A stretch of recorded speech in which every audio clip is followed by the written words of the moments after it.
magpasalamat sa grasya nga nadawat, isangyaw sa katawhan si Kristo atong dalan sa atong kaluwasan.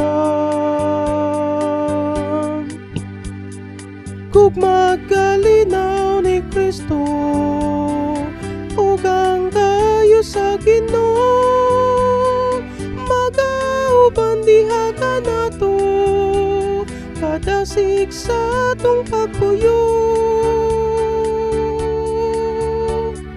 Ta na magpasalamat sa grasya nga nadawat, isangyaw sa katawhan si Kristo atong dalan sa atong kaluwasan.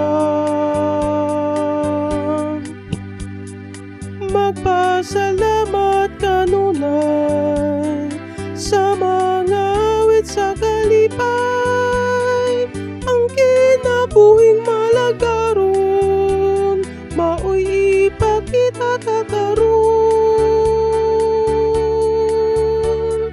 Ta na magpasalamat sa grasya nga nadawat, isangyaw sa katawhan si Kristo atong dalan sa atong kaluwasan. Ta na magpasalamat sa grasya nga nadawat, isangyaw sa katawhan si Kristo atong dalan sa atong kaluwasan. Ta na magpasalamat.